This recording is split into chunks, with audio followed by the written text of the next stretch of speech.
back to my channel. If this is your first time here, thanks for stopping in. I do DIY, macrame, home projects. I just had a baby 4 weeks ago, so if you're interested in any of that, please make sure you subscribe to my channel. I literally am probably going to be like throwing this video together, but I just had a baby 4 weeks ago. My life is crazy right now. I'm so happy. I'm so glad I'm not pregnant anymore. I miss being pregnant. There's certain aspects of it that I truly miss, but I'm really glad to be on this side of things. I really wanted to make this video because when I was pregnant, especially in the last few weeks of being pregnant, when I found out that it was possible that I was going to be induced, I was doing nothing but watching induction videos on YouTube, and I really truly feel like they helped me. They helped me get a grip on what could actually happen. I had never been a patient in a hospital before, so I had no idea what to expect. There's so many different routes that you can go down when you're induced, and just giving birth in general. Like, there's so many different possibilities, so many different things that can happen. I just wanted to know all of those possibilities. I wanted to be prepared for everything. So I really wanted to make this video in hopes that I could share my experience and that it would make somebody else feel better about going into an induction. I wish that I would have relaxed a little bit more, and I wish I would have just gone with the flow a little bit more than I did in the beginning, because at the end of the day, you have your sweet baby in your arms, and it doesn't matter how they get here, as long as they're safe and healthy and you are safe and healthy. Those are the most important things. Okay, so first let's talk about why I was induced. I was induced because I was diagnosed with gestational diabetes in my pregnancy, and I had an ultrasound at 39 weeks that, actually it was closer to 40 weeks, somewhere between 39 and 40 weeks, that predicted the baby to be quite large. He measured at 8 pounds and 12 ounces, and I hadn't quite hit my due date. So my doctor recommended an induction at 40 weeks, and I pleaded with her to let me go just a little longer in hopes that I would have spontaneous labor. I was doing everything that was recommended to me to bring on a spontaneous labor. People said make sure you go on walks. They said make sure you have lots of sex. They tell you to do evening primrose oil. You can insert that. You can look that up if you don't know what I mean by that. And to make sure that you are bouncing on your exercise ball. Eat spicy food. I did pretty much everything that I could to bring on a spontaneous labor within my power, like alone, on my own, besides drinking castor oil. I just didn't think that it was safe to do that. I read different things about it, and I was not going to take any sort of risk with my baby. So I just went on lots of walks. I did the evening primrose oil. I ate some spicy food. I like spicy food, but nothing was really working. The exercise ball, I think, did help to keep my hips open and my pelvis open. At night, I slept with like a really large, thick pillow between my legs to make sure that my hips stayed open at night, to try to encourage the baby to move down into my pelvis. But I did not go into spontaneous labor, and my doctor checked in with me, and she said, all right, at 41 weeks, I really recommend that you get induced.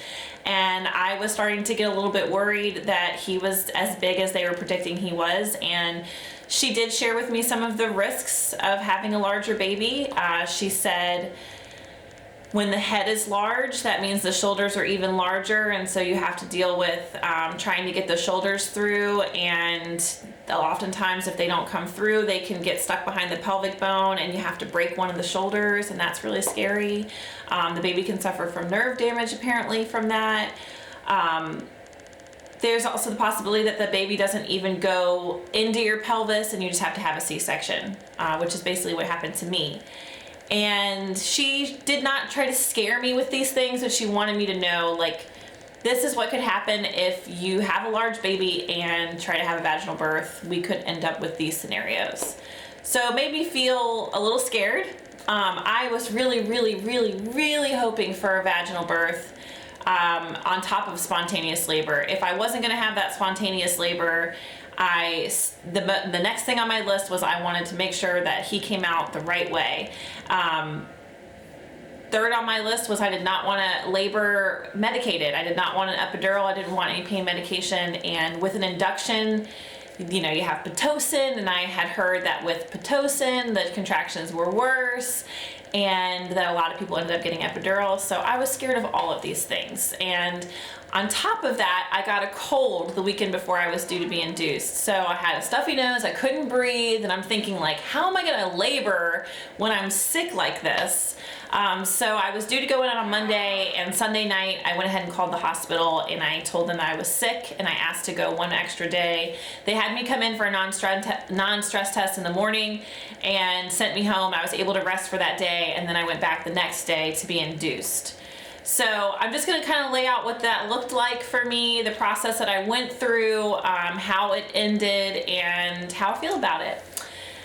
So we got there at about 8 o'clock in the morning at the hospital, and it was a much larger room than the recovery room, the room that you labor in, which was nice. I was kind of able to spread out, unpack some things. You know, I had a book in case I was bored, because apparently there's some length of time where you just have a cervix softener and you're not really feeling anything. We brought the laptop to watch movies for that scenario as well. The nurse I had was super nice. She was really gentle putting my IV in. Like I said, I've never been a patient at a hospital before, so I was really nervous about having an IV, and she did a really good job. I was really thankful. Some of the YouTube videos I had watched when I was pregnant, the IV did not go in well, and it ended up having to go in the arm, and people were all bruised up. And so I was just like thanking my lucky stars when she got the IV in really easily, and it just it became comfortable after about an hour, and it was just nice because I had that thing in for like 3 days. So like I said, we did paperwork, and she started me with misoprostol, which is a cervix softener. It's a pill. It was very painful when she put it in. She had to put it in all the way up against my cervix. And I think the reason it was painful was because she was wearing these really rubbery gloves that was like pulling against my skin. So with the misoprostol, the cervix softener, I was told that I could have up to 3 doses of it over the course of, I think each one was like 4 or 5 hours. So I was hoping that I was just gonna have one, because that would be, you know, with 3 doses, like most of a day before you actually get to kind of move on into the rest of the labor. So starting with the first dose, also I tested GBS positive, which is group beta strep. Just means that with the IV I had to have antibiotics. They gave me penicillin. The uncomfortable thing about that was that it burned when it went into, like, through the IV. The good thing about it was I was able to tell the nurse if it did burn, and she was able to kind of turn it down a little bit. And for the first 5 hours, so from like 9 o'clock in the morning till about 1 o'clock in the afternoon, it was just waiting to see what that cervix softener did. They put it in there, and we just kind of hung out. I couldn't eat anything, so that was becoming torturous because I was really nervous to go in the first place. And everybody tells you, oh, eat a big meal before you go in. I don't care who you are. Like, if you're nervous about something, there's no eating a big meal. So you can try to eat. I think you should, obviously. If you can eat, but don't be hard on yourself if you can't. Like, you'll get through it. I didn't eat for 48 hours, and I got through it. It was fine, but I was starting to get hungry at this point, is my point. I was starting to get hungry. Around 1 o'clock, my nurse came in and she checked my cervix. Background story, I was only about 20% effaced when I came in, and maybe half a centimeter dilated. Nothing was really going on. So at this point, the misoprostol got me to about 60% effaced, and she was gonna start me on Pitocin. So we started the Pitocin. It was very, very low, and I didn't feel anything for a few hours. I was kind of hoping and kind of waiting to feel a contraction. The nurse was just like, take this time to relax, take this time to rest. And I tried to nap, I tried to doze off, I couldn't. I was just nervous and excited, and mostly nervous. And so slowly between that time and about 8 o'clock at night, she was raising that Pitocin, just little by little. And around 7 or 8 o'clock at night, I started to feel those contractions. And they felt at first kind of closer to the Braxton Hicks, where you could feel the tightening. But then around 8 o'clock, 8:30, they started to to roll in waves, and you could really feel them. I could feel the peak of them, could feel them start, kind of peak, and then kind of come down. And about 9:30, 10 o'clock at night, I was in a ton of pain.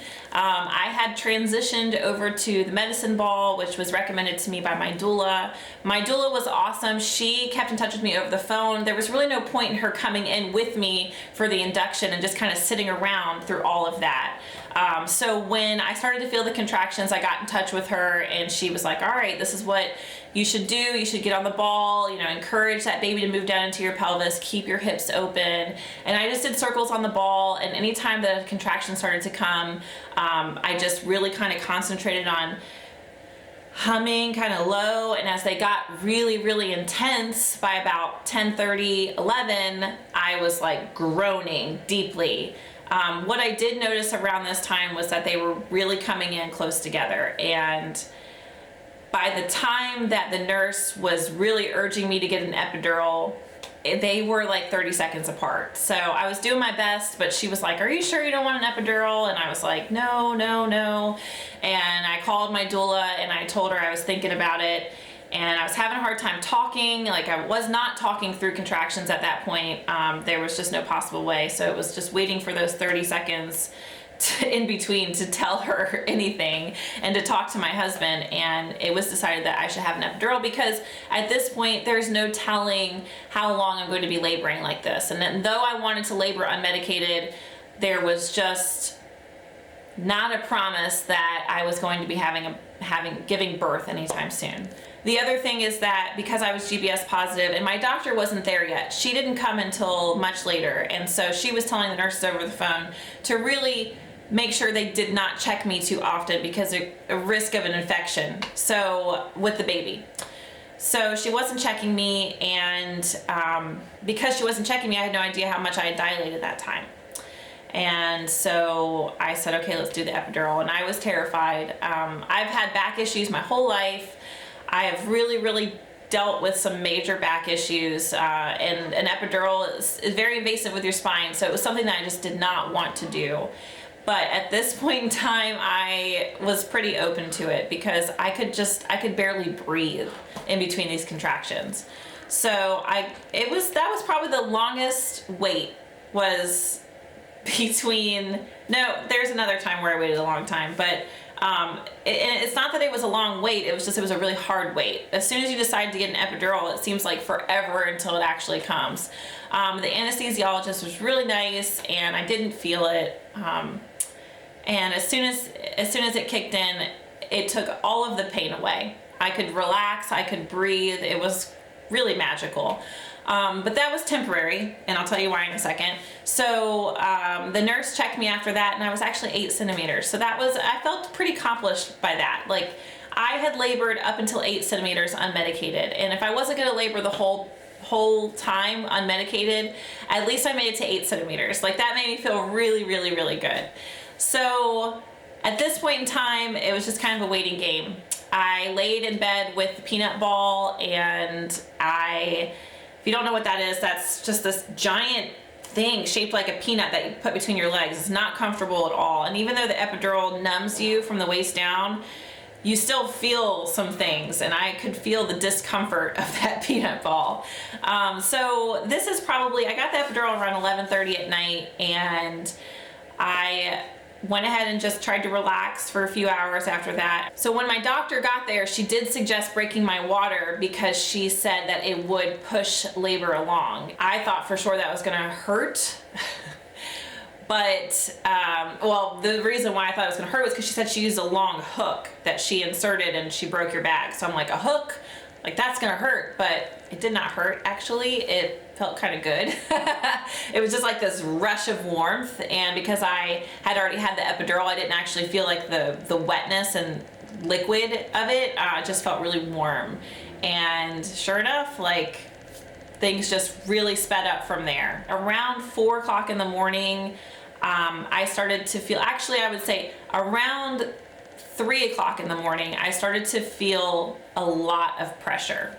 And I could feel the pressure when I was having the contractions. So you can see when you're having the contractions on the monitor, and that's when I was feeling really, really intense pressure.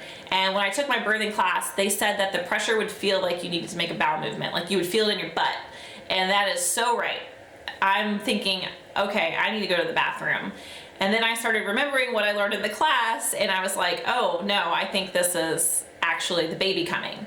So I told the nurse, and she was like, oh, it's probably that you need to make a bowel movement. And I was like, okay.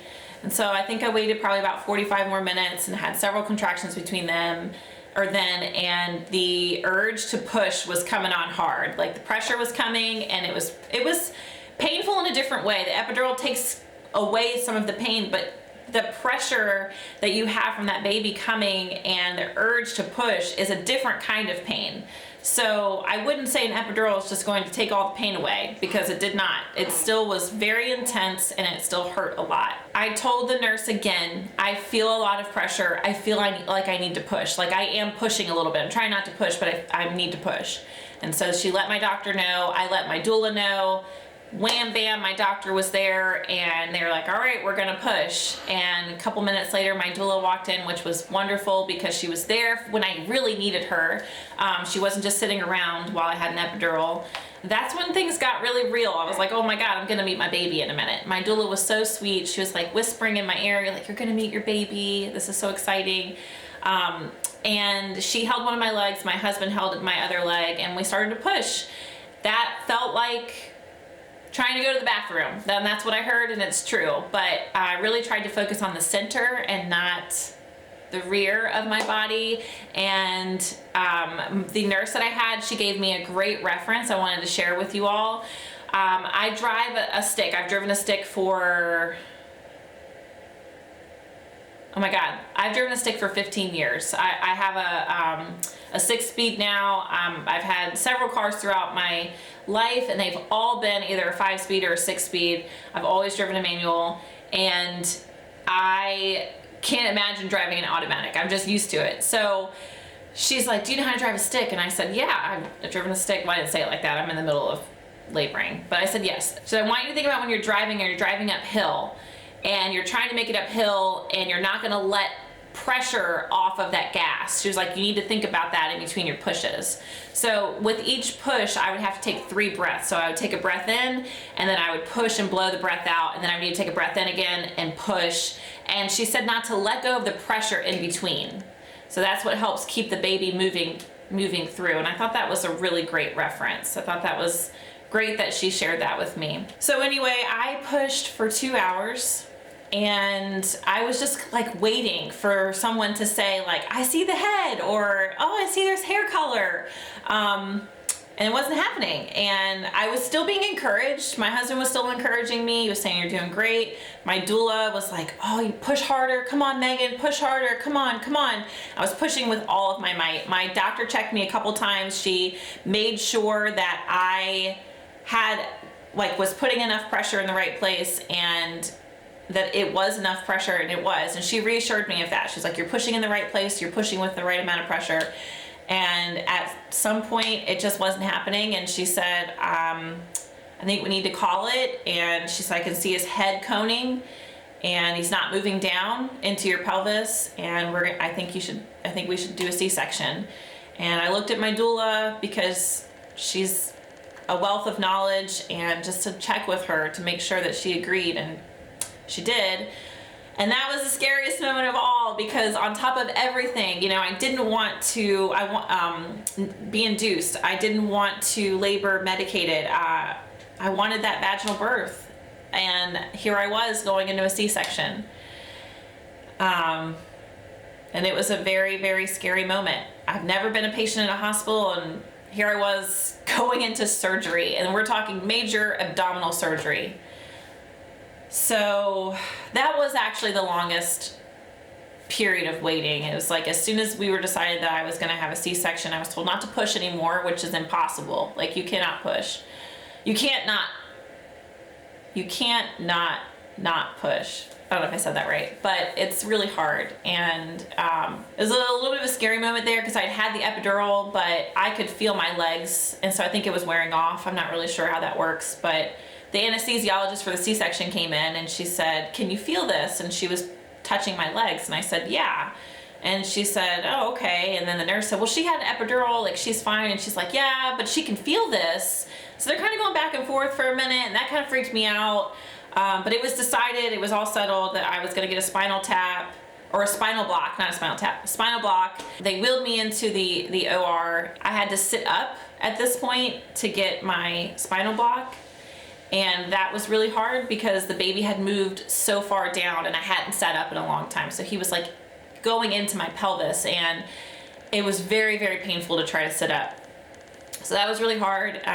But I didn't feel them remove the epidural, and I didn't feel the shot for the spinal block. The anesthesiologist explained to me that there's a little bit of like conflict with epidural and spinal block, and I'm not really sure what the details are on that, but she told me to make sure that I didn't feel lightheaded, that I didn't feel any tingling in my hands, and that I didn't feel like I was gonna pass out. And so I was like, okay.